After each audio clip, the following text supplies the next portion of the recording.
అందరికీ నమస్కారం. ఓం నమ శివాయ. కార్తీక పురాణం అధ్యాయం 21.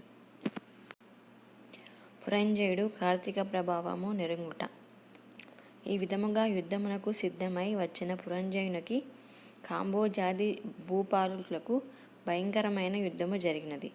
ఆ యుద్ధములో రథికుడు రథికునితోనూ, అశ్వసైనికుడు అశ్వసైనికునితోనూ, గజ సైనికుడు గజ సైనికునితోనూ, పదాదులు పదాది సైనికులతోనూ, మల్లులు మల్లయుద్ధ నిపులతో ఖడ్గ గద బాణ పరశవు మొదలగు ఆయుధాలు ధరించి ఒండ్రోలు ఢీకొనుచు, హూంకరించుచు, సింహనాదములు చేసుకొనుచు, శూరత్వ వీరత్వములను జూపుకొనుచు, బేరీ దుందువులు వాయించుకొనుచు, శంఖములను పూరించుకొనుచు, ఉభయ సైన్యములను విజయకాంక్షులై పోరాడిరి.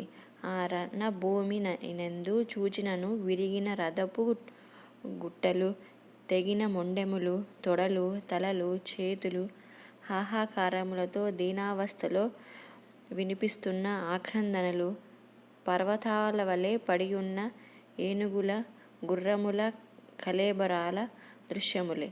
ఆ మహాయుద్ధమున వీరత్వమును జూపి చచ్చిపోయిన ప్రాణులని తీసుకెళ్లడానికి దేవదూతల పుష్పక విమానములపై వచ్చిరి. అటువంటి భయంకరమైన యుద్ధము సూర్యాస్తమయము వరకు జరిగినది. కాంబోజాది భూపాలుల సైన్యము చాలా నష్టమైపోయెను. అయినను 3 అక్షౌహిణులున్న పరంజయుని సైన్యమునెల్ల అతి సాహసముతో పట్టుదలతో ఓడించినది. పెద్ద సైన్యమున్నను పరంజయునికి అపజయమే కలిగెను. దానితో పరంజయుడు రహస్య మార్గమున శత్రువుల కంటపడకుండా తన గృహానికి పారిపోయెను. బలోపేతులైన శత్రురాజులు రాజ్యమును ఆక్రమించుకున్నారు. పురంజయుడు విచారముతో సిగ్గుతో దుఃఖించుచుండెను. ఆ సమయములో వశిష్ఠులు వచ్చి పురంజయుని ఊరడించి, రాజా, మొన్నొకసారి నీ వద్దకు వచ్చి తిని నీవు ధర్మాన్ని తప్పినావు. నీవు చేస్తున్న దురాచారాలకు అంతులేదు. ఇకనైనను సన్మార్గుడవై ఉండమని హెచ్చరించిను. అప్పుడు నా మాట వినలేదు. నీవు భగవంతుని సేవింపక అధర్మపరుడవై ఉన్నందునే ఈ యుద్ధమున ఓడి రాజ్యమును శత్రువులకు అప్పగించితివి. ఇప్పటికైనను నా మాటలు ఆలకింపుము. జయాపజయాలు దైవాధీనములు ఎరుంగును. నీవు చింతతో కృంగిపోవుట ఎలా? శత్రురాజులను యుద్ధములో జయించి నీ రాజ్యమును నీవు తిరిగి పొందవలెనన్న తలంపు నీకు ఉన్నదా? నా హితోపదేశము లాలకింపుము. ఇది కార్తీక మాసము.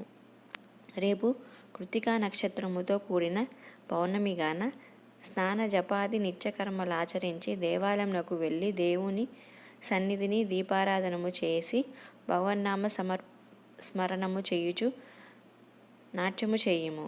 ఇట్లొనచినచో నీకు పుత్ర సంతతి కలుగుతుంది. అంతయే కాదు, శ్రీమన్నారాయణను సేవించుట వలన శ్రీహరి మిక్కిలి సంతోషముంది నీ శత్రువులను ఓడించుటకు నీకు చక్ర గదాయుధములను కూడా ప్రసాదించును. కనుక రేపు అట్టు చేసిన ఎడల పోగొట్టుకున్న రాజ్యము తిరిగి పొందగలవు. నీవు అధర్మ ప్రవర్తుడవై దుష్ట సహవాసము చేయుట చేత కాగదా నీకు అపజయము కలిగినది గాన లెమ్ము. శ్రీహరిని మదిలో తలచి నేను చేసినట్టులా చేయుము అని హితోపదేశము చేసెను. అపిత్ర పవిత్రోవా నానావస్థ గతోపివ యా స్మరేతు పుండరీకాక్షం స బాహ్యోభ్యంతరశుచి. 21వ రోజు పారాయణం సమాప్తం. వింటారు కదా ఫ్రెండ్స్. ఇలా కార్తీక మాసములో వ్రతం ఆచరించలేని వల్ల పురంజయుడు అధర్మ మార్గాన పోవటం వల్ల తన రాజ్యాన్ని కోల్పోయాడు. సో ఇలా కార్తీక మాసం మొత్తము దీపారాధన చేస్తూ శివారాధన హరినామ స్మరణ చేస్తూ ఉండండి, ఎంతో పుణ్యం వస్తుంది. అలాగే 21వ రోజు ఏ దానాలు ఇవ్వాలంటే యథాశక్తి సమస్త దానాలు, పూజించవలసిన దేవుడు కుమారస్వామి, పఠించవలసిన మంత్రం ఓం సాం శరవణ భవాయ కుమారాయ స్వాహ. మళ్ళీ చెప్తున్నాను, ఓం సాం శరవణ భవాయ కుమారాయ స్వాహ. ఇలా ఈ 21వ రోజు దానం చేసిన వలన, కుమారస్వామిని పూజించడం వల్ల, ఇలా మంత్రం ఉపదేశించడం వల్ల మనకి కలిగే ప్రాప్తం సత్సంతాన సిద్ధి, జ్ఞానం, దిగ్విజయం.